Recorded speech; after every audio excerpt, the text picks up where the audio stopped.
পঞ্চম খণ্ড লতিফা সমূহের পরিচিতি।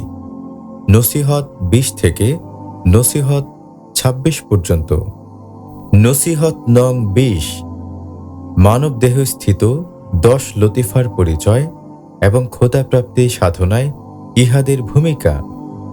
হাদিসে কুদসিতে আল্লাহ পাক বলেন, কুনতু কানজাম মাখফিয়া ফাআহবাবতু আন উ'রাফা ফাখলাকতুল খলকা লিউ'রাফা। অর্থাৎ, আমি গুপ্ত ধন ভাণ্ডার ছিলাম, অতঃপর আমি পরিচিত হইতে চাহিলাম, তাই বিশ্ব ব্রহ্মাণ্ডকে সৃষ্টি করিলাম।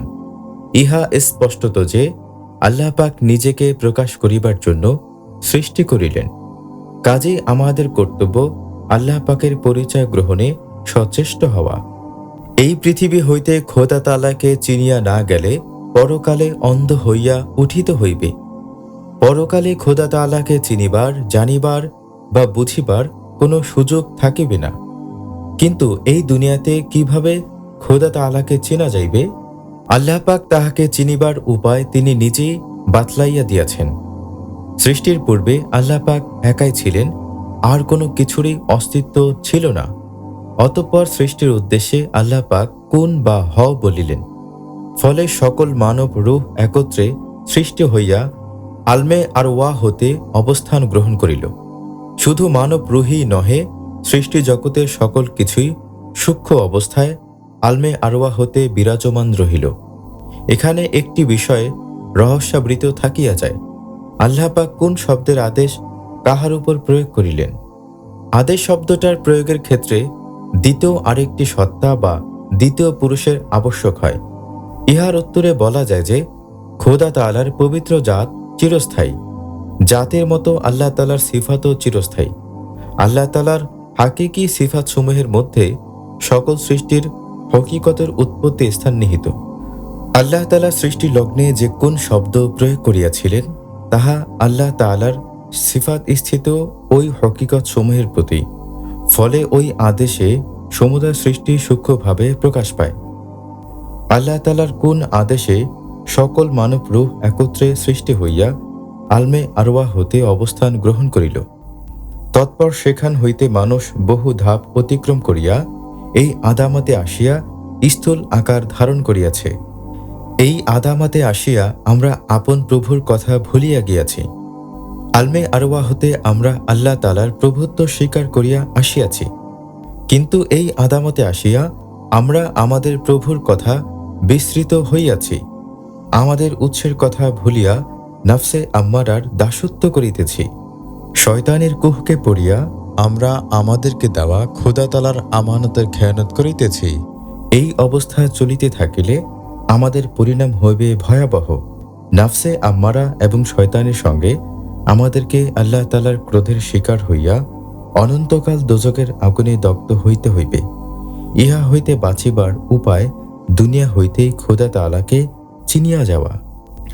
আল্লাহ পাক আমাদের এই মানব দেহে 10টি কেন্দ্র নির্ধারণ করিয়াছেন, যে কেন্দ্রগুলিকে লতিফা বলা হয়।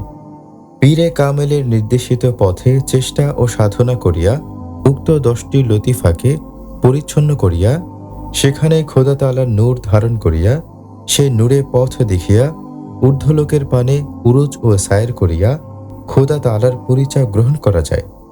এই লতিফাগুলি হইল কালব, রূহ, সের, খফি, আকফা, আব, আতশ, খাক, বাদ ও নাফস। সৃষ্টি জগৎকে 2 ভাগে ভাগ করা হইয়াছে, যথা আলমে আমর ও আলমে খালক।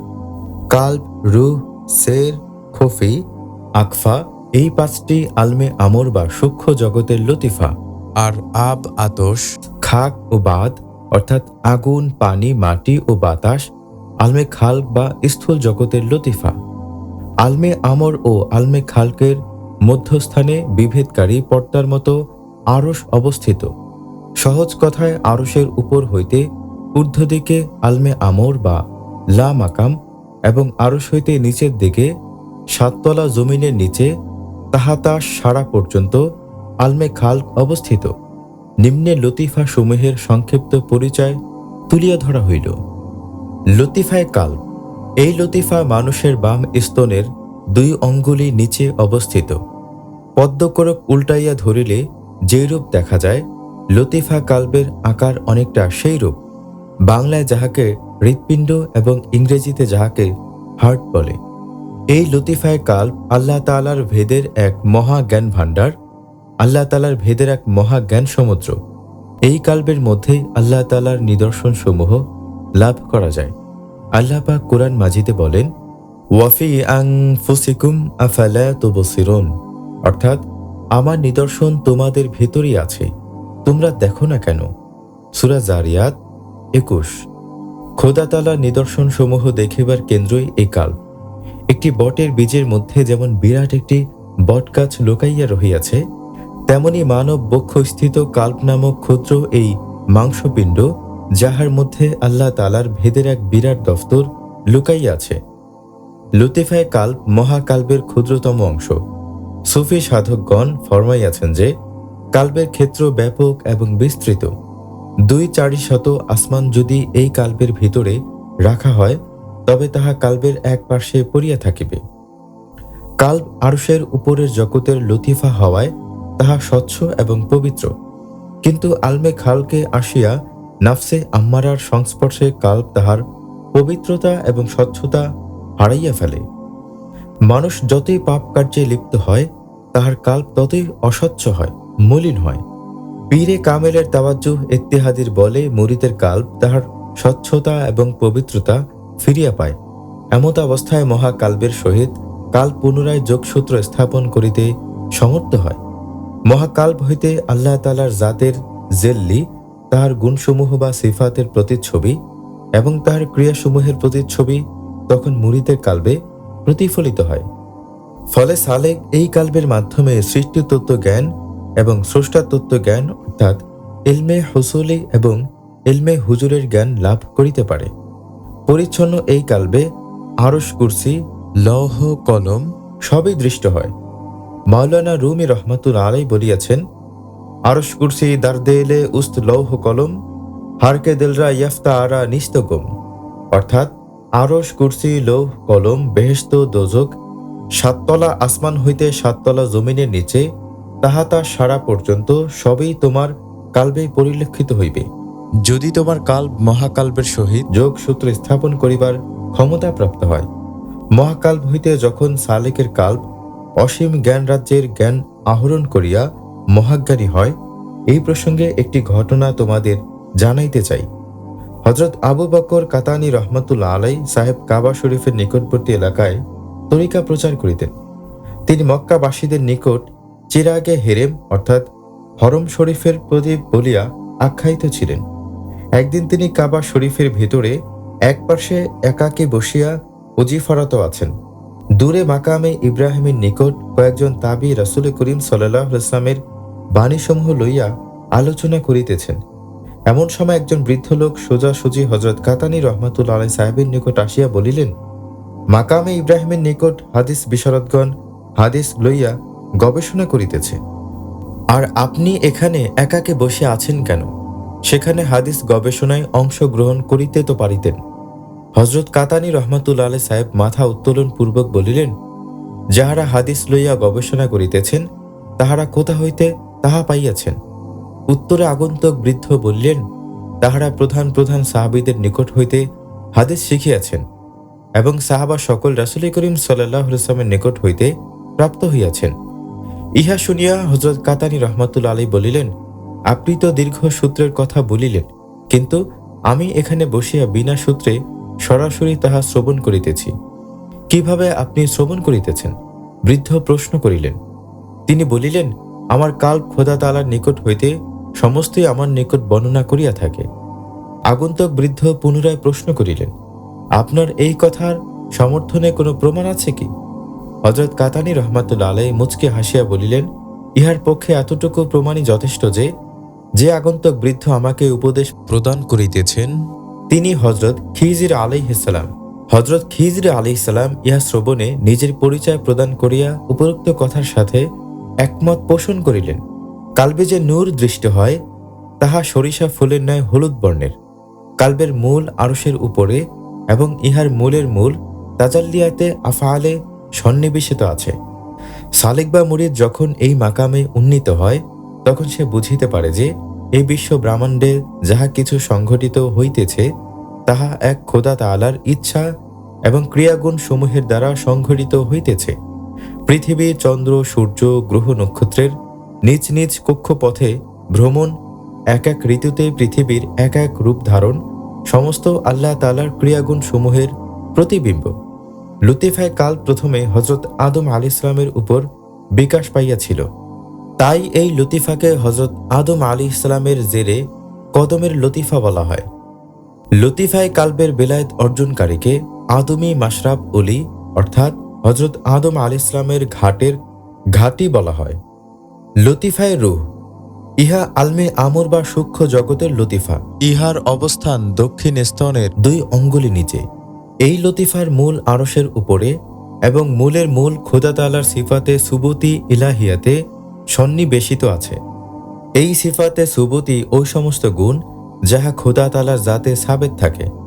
পীরে কামেলের তাওয়াজ্জুহ বলে সালেক এই স্তরে পৌঁছাইলে সে বুঝিতে পারে যে তাহার নিজের কোনো গুণ নাই। দর্শন, শ্রবণ, চিন্তন, বর্ণন, কল্পন, কথন, সৃজন সমস্তই খোদা তাআলার গুণাবলী। বস্তুত মানুষের নিজের বলিয়া কিছু নাই, তার সমস্ত গুণাগুণ খোদা তাআলা হইতে ধার করা। খোদা তাআলার আমানত যাহা মানুষ গ্রহণ করিল তাহা আল্লাহ তাআলার উক্ত গুণাবলী বই কিছুই নহে। এই লতিফার নূরের রং সোনালী। এই লতিফা হজরত নূহ আলাইহিসসালাম ও হজরত ইব্রাহিম আলাইহিসসালামের উপরে প্রথম প্রকাশ পায়।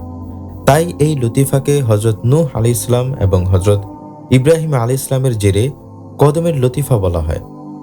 লতিফা রুহের বেলায়েত হাসিলকারীকে ইব্রাহিমী মাশরাব ওলি অর্থাৎ হজরত ইব্রাহিম আলাইহিসসালামের ঘাটের ঘাটি বলা হয়। লতিফায় সের, এই লতিফা আলমে আমরের লতিফা। এই লতিফা কালবের 2 অঙ্গুলি পরিমাণ দূরে বুকের দিকে অবস্থিত, অর্থাৎ কাল্ব এবং বক্ষস্থলের মধ্যবর্তী স্থানে লতিফায় সের অবস্থিত। ইহার আসল আরশের উপরে এবং আসলের আসল খোদা তাআলার শানে সন্নিবেশিত আছে। এই লতিফার নূর সাদা, অতি তেজস্কর। ইহা হজরত মূসা আলাইহিসসালামের উপর প্রথম প্রকাশ পায়। তাই এই লতিফাকে হজরত মূসা আলাইহিসসালামের জেরে কদমের লতিফা বলা হয়। লতিফা সেরের বেলায়েত অর্জনকারীকে মুসবি মাশরাব ওলি অর্থাৎ হজরত মূসা আলাইহিসসালামের ঘাটের ঘাটি বলা হয়। লতিফায়ে খফি, ইহা আলমে আমরের লতিফা। এই লতিফা রুহের 2 অঙ্গুলি পরিমাণ দূরে বুকের দিকে অবস্থিত। এই লতিফার মূল আরশের উপরে এবং মূলের মূল খোদা তাআলার সিফাতে সলবিয়াতে সন্নিবেশিত আছে। এই মাকামে উন্নীত হইলে সালেক বুঝিতে পারে যে আল্লাহ পাক অব্যয়, অক্ষয়, চিরস্থায়ী, অপরিবর্তনশীল ইত্যাদি। এই লতিফার নূর কালো বর্ণের, তবে তাহা দৃষ্টিরোধক নয়। এই লতিফা হজরত ঈসা আলাইহিসসালামের উপর প্রথম প্রকাশ পায়। তাই এই লতিফাকে হজরত ঈসা আলাইহিসসালামের জেরে কদমের লতিফা বলা হয়। লতিফা খুফির বেলায়েত হাসিলকারীকে ইউসুবি মাশরাব ওলি অর্থাৎ হজরত ঈসা আলাইহিসসালামের ঘাটের ঘাটি বলা হয়। লতিফায়ে আকফা, ইহা বুকের মাঝখানে অবস্থিত। ইহার মূল আরশের উপরে এবং মূলের মূল খোদা তাআলার শানে জামিয়ায় সন্নিবেশিত আছে। ইহাকে তাইনে আউয়াল বা তাইনে উজুদি বা হকিকতে আহমদি বলে, যাহা হকিকতে মুহাম্মদীর উৎপত্তি স্থল। সালেক এই মাকামে উন্নীত হইলে খোদা তাআলার এমন নিবিড় ও ঘনিষ্ঠ সান্নিধ্য লাভ করে যা ভাষায় ব্যক্ত করা যায় না। এখানে গুণ ও শানের কোনো প্রতিবন্ধকতা নাই। এই সম্পর্ককে ইঙ্গিতেও বুঝানো যায় না, যাহা কেউ স্বীয় জ্ঞানে আনিতে পারে না, অনুভবও করিতে পারে না। হজরত মুজাদ্দেদ আল ফিসানি রহমতুল্লাহ আলাইহি বলেন যে আহাদ ও আহমদ নামের মধ্যে যে মিমের ব্যবধান তাহা কেবল এই 2 নামের মধ্যেকার পার্থক্যই নির্ণয় করে। এই মাকামে উন্নীত সালেকের সহিত আল্লাহ তাআলার সম্পর্ক অবর্ণনীয়। ইহা কেবলমাত্র আল্লাহ তাআলাই জানেন। এই লতিফার নূর সবুজ বর্ণের। এই লতিফা রাসূল করিম সাল্লাল্লাহু আলাইহি ওয়াসাল্লামের উপর প্রথম প্রকাশ পায়। তাই ইহাকে রাসূল করিম সাল্লাল্লাহু আলাইহি ওয়াসাল্লামের জেরে কদমের লতিফা বলা হয়। লতিফা আকফার বেলায়েত অর্জনকারীকে মুহাম্মদী মাশরাব ওলি অর্থাৎ হজরত মুহাম্মদ মুস্তাফা সাল্লাল্লাহু আলাইহি ওয়াসাল্লামের ঘাটের ঘাটি বলা হয়। আলমে আমরের উক্ত পঞ্চ লতিফা যাহা কালব, রুহ, সের, খফি ও আকফাকে হজরত মুজাদ্দেদ আলফেসানি রহমাতুল্লাহ আলাই সারপঞ্চক বলিয়া উল্লেখ করিয়াছেন। আমাদের এই দেহ আপ, আতশ, খাক ও বাত অর্থাৎ আগুন, পানি, মাটি ও বাতাসের সমন্বয়ে তৈরি। আল্লাহ পাক বিশেষ কৌশলে পরস্পর বিপরীত ধর্মী এই চার উপাদান দ্বারা আমাদের দেহকে তৈরি করিয়াছেন। এই চারটি উপাদান পৃথক পৃথকভাবে এক একটি লতিফা। এই চারটি লতিফার অবস্থান সর্বদেহব্যাপী। তৎপর আলমে খালকের অবশিষ্ট লতিফা যাহার নাম নাফস, আগুন, পানি, মাটি ও বাতাসের সমন্বয়ে তৈরি পৃথক এক সত্তা, যাহার ধর্ম উক্ত চার প্রদান হইতে পৃথক। হাইড্রোজেন এবং অক্সিজেনের যৌগিকে যেমন ভিন্ন এক উপাদান পানির তৈরি হয়, এই পানির ধর্ম হাইড্রোজেন ও অক্সিজেনের ধর্ম হইতে পৃথক, তেমনি এই নাফস যাহার স্বভাব দৈহিক অন্যান্য উপাদানের ধর্ম হইতে পৃথক। যাবতীয় কুচিন্তা এবং কুকর্মের উৎস এই নাফস। কাম, ক্রোধ, লোভ, মোহ, মদ, মাৎসর্য, হিংসা, কিনা, রিয়া, কামনা, বাসনা ইত্যাদি সকল রিপই এ নাফস হইতে উৎপত্তি। নাফসের স্বভাব আল্লাহ তাআলার বিরুদ্ধাচরণ করা। আল্লাহ তাআলার নাফরমানিতেই তাহার শান্তি। আল্লাহ তাআলার দাসত্বের অস্বীকৃতি প্রদানেই তাহার ধর্ম। দুনিয়ার ধন, জন, যশ, খ্যাতি, কর্তৃত্ব এসবই তাহার আকাঙ্ক্ষা। নাফস চায় সকলের উপরে কর্তৃত্ব করিতে। সকল সৃষ্টি তাহার অধীন হইয়া থাকিবে, আর সে সকলের উপর সর্দারি করিবে, ইহাই তাহার কাম্য। হজরত মুজাদ্দেদ আলফেসানি রহমাতুল্লাহ আলাইহি সাহেব বলেন যে, নাফসের এই স্বভাব খোদাই দাবি বই কিছুই নহে। প্রত্যেকের নাফসে তাই এক একটি ফেরাউন। কাজেই এই নাফসের হাত হইতে মুক্ত না হওয়া পর্যন্ত কাহারও কোনো নিস্তার নাই। আল্লাহ তাআলা হজরত আদমের দেহ তৈরি করিয়া তাহার ভিতরে রূহ ফুকিয়া দিলেন। রূহ হজরত আদম আলাইহিস সালামের দেহে প্রবেশ করিয়া অন্ধকার দেখিয়া দেহ হইতে বাহির হইয়া আসিল। দেহের সে অন্ধকারে থাকিয়া যাইতে রূহ অস্বীকৃতি জ্ঞাপন করিল। অতঃপর আল্লাহ তাআলার ইশারায় হজরত আদম আলাইহিস সালামের দেহে নূরে মোহাম্মদী প্রবেশ করিল। নূরে মোহাম্মদের আকর্ষণে তখন রূহ মানব দেহে রহিয়া গেল। এইভাবে আল্লাহ পাক তাহার নিজস্ব কৌশলে নাফসের সাথে রূহের মিলন ঘটাইলেন। অন্ধকারের সহিত আলোর সংমিশ্রণ করিলেন। তারপর নাফসের সহিত রূহের প্রেমের সম্পর্ক গড়িয়া দিলেন। রূহ ঊর্ধ্ব জগতের উপাদান। রূহের উৎস আল্লাহ পাকের সিফাতে ইরাদাত। রূহ আল্লাহ তাআলার চরিত্রে চরিত্রবান। রূহের ভিতর ভালো গুণ ব্যতীত খারাপের কোনো স্থান নাই। রূহের আবাসস্থল আমরে রাব্বি। অন্যদিকে নাফস এই আলমে খালেকের উপাদান। যাবতীয় কুকর্মের কর্তা এই নাফস। খারাপ ভিন্ন ভালোর কোনো স্থান এই নাফসের ভিতরে নাই। আল্লাহ পাক বলেন, নাফস আমার শত্রু, তোমরা নাফসের সহিত শত্রুতা করো। কাজেই রূহের একান্ত ইচ্ছা এই নাফসকে তাহার কুস্বভাব হইতে মুক্ত করিয়া ঊর্ধ্ব জগতের নূরে আলোকিত করিয়া ঊর্ধ্বলোকের পানে লইয়া যাইবে, আল্লাহ তাআলার প্রেমিক বানাইবে। কিন্তু হিতে বিপরীত হইল। রূহ নাফসে আম্মারাকে হেদায়েত করিতে আসিয়া নিজে নাফসের প্রেমে পড়িয়া গেল। নাফসের দাসত্ব করা শুরু করিল। নাফসের যাহা ভালো লাগে রূহেরও তাই ভালো লাগে। নাফসের প্রেমে পড়িয়া নাফসের ভালো লাগাই রূহের ভালো লাগায় পরিণত হইল। নাফসের কর্মসূচি রূহের কর্মসূচি হইল। কিন্তু কথা তো ইহা ছিল না। দুইয়ের স্বভাবও এক ছিল না। রূহের যাহা প্রিয় নাফসের তাহা অপ্রিয়। রূহের জন্য যাহা মধুর নাফসের জন্য তাহা তিক্তকর। নাফস সর্বদাই আল্লাহ তাআলার বিরুদ্ধাচরণ করিতে ভালোবাসে। নাফস আল্লাহ তাআলার শত্রু। আল্লাহ বলেন, তোমরা নাফসের সাথে বন্ধুত্ব করিও না, তোমরা নাফসের দাসত্ব করিও না। এই দুনিয়ার যশ, খ্যাতি, ধন, সম্পদ, কর্তৃত্ব সকলেই নাফসের কাম্য। নাফস এই দুনিয়াকে সুন্দররূপে সাজাইয়া রূহের সম্মুখে উপস্থিত করিল। ফলে রূহ দুনিয়ার প্রেমে পড়িল। নাফসকে ইমানদার বানাইতে আসিয়া নিজেই ইমান হারাইয়া ফেলিল। খোদা তাআলার কথা, নূরময় জগতের কথা, নিজস্ব আবাসস্থলের কথা সবই ভুলিয়া গেল।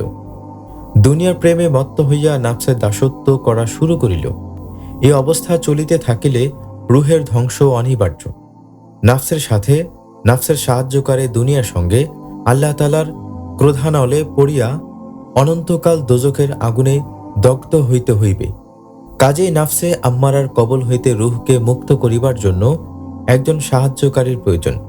সেই সাহায্যকারী হিসেবে যুগে যুগে দুনিয়াতে নবী রাসূলের আবির্ভাব ঘটিয়াছে।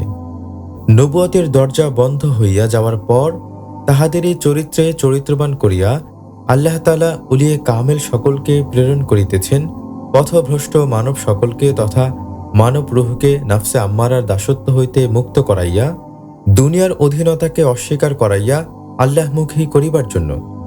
হযরত শেখ সাদী রহমাতুল্লাহ আলাইহি সাহেব একটি রূপক কাহিনীর মাধ্যমে মানব রূহের উক্ত অবস্থা এবং খোদা প্রাপ্তির নিদর্শন মানব দেহের 10 লতিফার চমকপ্রদ এক ব্যাখ্যা প্রদান করিয়াছেন। কাহিনীটি হইল, একজন জ্ঞানী ভদ্রলোক, বাড়ি তাহার আফগানিস্তানে। তিনি স্ত্রী পুত্র পরিজন সহ সুখে শান্তিতে বসবাস করিতেছিলেন। কিন্তু ভাগ্যের নির্মম পরিহাস, তাহার অতি আদরের পুত্র ধন একদিন হারাইয়া গেল। বহু তালাশ করা হইল, কিন্তু ছেলেকে পাওয়া গেল না। তিনি নিরাশ না হইয়া পুত্রের অনুসন্ধান কার্য চালাইয়া গেলেন। একদিন পুত্রের খোঁজে বাহির হইয়া নির্জন এক এলাকা অতিক্রম করিবার সময় দেখিলেন অতি আশ্চর্য এক দৃশ্য। এক বৃদ্ধা, দেখিতে কুৎসিত কদাকার, তাহার সম্মুখ প্রান্তে বসিয়া আছে তাহারই আদরের পুত্রধন। সামনাসামনি বসিয়া অপলক নেত্রে সে বৃদ্ধার পানে তাকাইয়া রহিয়াছে। পুত্র সে বৃদ্ধার ধ্যান করিতেছে। পিতা পুত্রের নিকট নিজের পরিচয় দান করিয়া বলিল, হে পুত্র, তোমার শোকে তোমার গর্ভধারিণীর মা শয্যাশায়িনী, তোমার আত্মীয় স্বজন পাগল প্রায়, তুমি দ্রুত চলো আমার সাথে। কিন্তু পুত্র বলিল, তুমি কে হে ভদ্রলোক? আমি তোমাকে চিনি না। আমার মা কে আমি জানি না। আমার বাড়ি ঘর, বন্ধু বান্ধব, আত্মীয় স্বজন কিছুই নাই। সব কিছুই আমার এই বৃদ্ধা। আমি এই বৃদ্ধার প্রেমে বিভোর। বৃদ্ধাই আমার জীবন, বৃদ্ধাই আমার মরণ। এক মুহূর্ত বৃদ্ধার আদর্শনে আমি মারা যাইব। কাজেই তুমি যাও, আমাকে বিরক্ত করিও না। বৃদ্ধার প্রেম সুধা পানে আমাকে বাধা দান করিও না, প্রতিবন্ধকতা সৃষ্টি করিও না। পুত্রের এই প্রকারের কথা শ্রবণে পিতা আশ্চর্যান্বিত হইলেন, কিংকর্তব্য বিমূঢ় হইলেন। পিতা তাহার জ্ঞান সাগরে ডুব দিলেন। তাফাক্কুর বা চিন্তা করিতে লাগিলেন পুত্রের এই হীন অবস্থা দেখিয়া। তিনি ভাবিলেন, নিশ্চয় পুত্রকে ওই বৃদ্ধা জাদু করিয়াছে। জাদুর প্রভাবে পুত্র তাহার পিতামাতা, আত্মীয় স্বজন, বাড়ি ঘরের কথা ভুলিয়া গিয়াছে। কাজেই পুত্রকে জাদুর প্রভাবমুক্ত করিতে হইবে। কিন্তু কিভাবে ওই চরিত্র ভ্রষ্টা বৃদ্ধা তাহার পুত্রকে জাদু করিল? তিনি জাদুর উপকারিণাদির সন্ধান করিতে লাগিলেন। হঠাৎ তিনি দেখিতে পাইলেন বৃদ্ধার পার্শ্বে 2টি পাথর, একটির উপরে আরেকটি বসানো। পিতা ভাবিলেন, নিশ্চয়ই ইহার ভিতর কোনো রহস্য লুক্কায়িত। তিনি উপরের পাথরটিকে সরাইলেন। পাথরটি অপসারণের পর তিনি একটা লম্বা চুল দেখিতে পাইলেন, যে চুলে 10টি গিরা লক্ষ্য করিলেন। জ্ঞানী পিতা প্রথম গিরাটি খুলিলেন। ইহাতে পুত্রের চৈতন্য ফিরিয়া আসিল।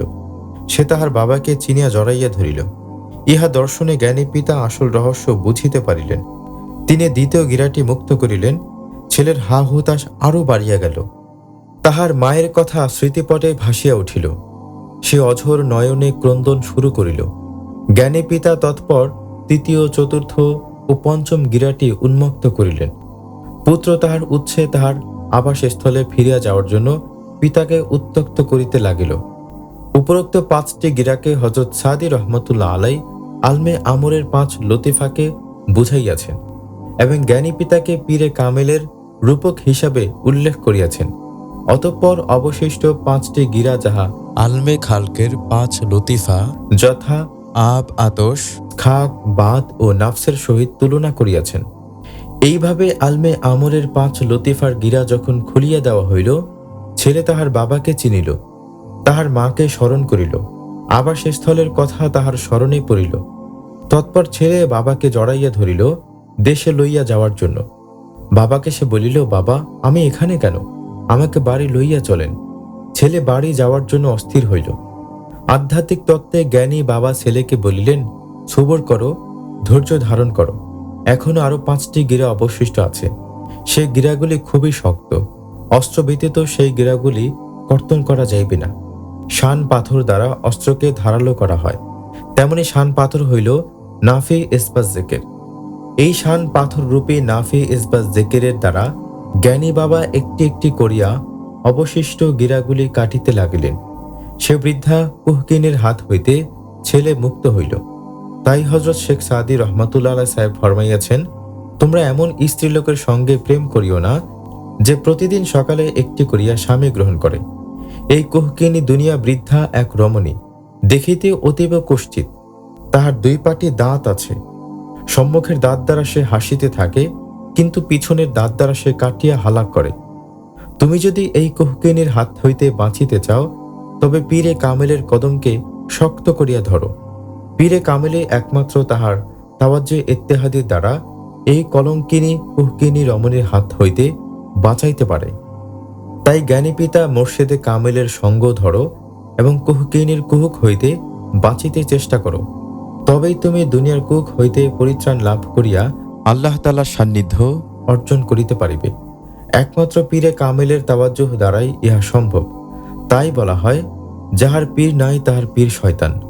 নাফস হইল তোমাদের শরীরে শয়তানের পক্ষ হইতে সিপাহ সালার। এই নাফসই তোমাদের মধ্যে সমস্ত কুকথা টানিয়া আনে। সকল কুকর্ম, কুচিন্তা এবং ওয়াসওয়াসা দেওয়াই হইল এই নাফসের স্বভাব।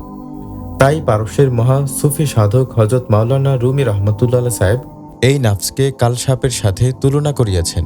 তিনি বলেন, হিসনা কোশাত মারে রাজো জাল্লে পীর, দামনে আ নাফসে কোশরা সাফতগির। অর্থাৎ, তোমরা যদি নাফস রূপে কালসাপের সবল হইতে বাঁচিতে চাও, তবে নাফস হন্তা মুর্শেদে কামেলকে শক্ত করিয়া ধরো। সমস্ত বুজুর্গানে দিন একই মত প্রকাশ করিয়াছেন। তাহারা বলিয়াছেন, তোমরা নাফসের সহিত জেহাদ করো। তোমরা যখন নামাজে দাঁড়াও, তখন প্রতিজ্ঞাবদ্ধ হইয়া নামাজে দণ্ডায়মান হও। তোমরা বলো, ইন্নী ওয়াজহাতু ওয়াজহিয়া লিল্লাযী ফাতারাস সামাওয়াতি ওয়াল আরদা হানিফা ওয়া মা আনা মিনাল মুশরিকিন। অর্থাৎ, আমি মুখ ফিরাইলাম সেই আল্লাহর দিকে যিনি আসমান ও জমিনের স্রষ্টা, এবং আমি কখনো মুশরিকদের অন্তর্ভুক্ত নহি। সূরা আনআম ৭৯। উপরের এই প্রতিজ্ঞায় প্রতিজ্ঞাবদ্ধ হইয়া হলফ করিয়া তোমরা যখন নামাজে দাঁড়াও, তখন তোমাদের মনে কি কোনো কুচিন্তা, বাজে কথার উদয় হয় না?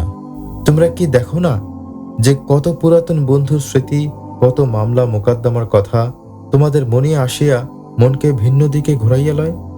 যাহাকে উদ্দেশ্য করিয়া নামাজে দণ্ডায়মান হইলে তাহার কথাই তোমাদের আর স্মরণ থাকে না।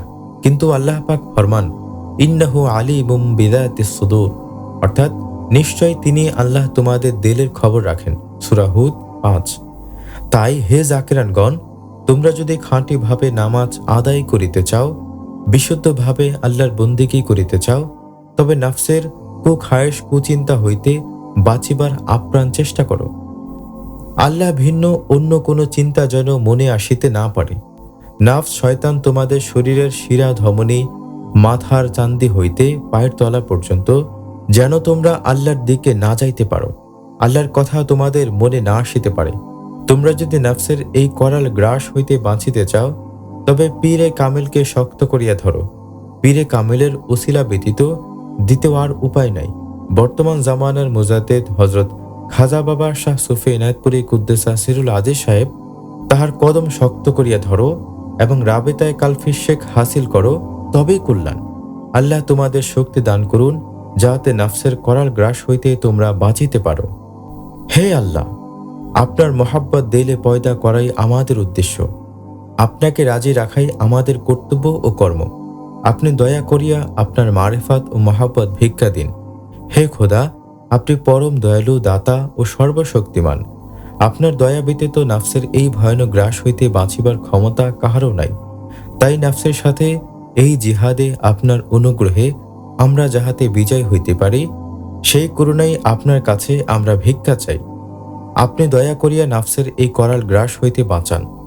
তাই মুর্শিদে কামেলের মহাব্বতের রুজ্জ ধরিয়া তোমরা চলিতে থাকো। নিশ্চয়ই আল্লাহ তোমাদের দয়া করিবেন। আল্লাহ তোমাদের সহায় থাকিবেন। নিশ্চয় তিনি তোমাদের কামিয়াবি বকশিস করিবেন। তোমরা পীরের হুকুম ঠিক ঠিক মতো প্রতিপালন করো। দমে দমে আল্লাহকে স্মরণ করো, তবেই কল্যাণ।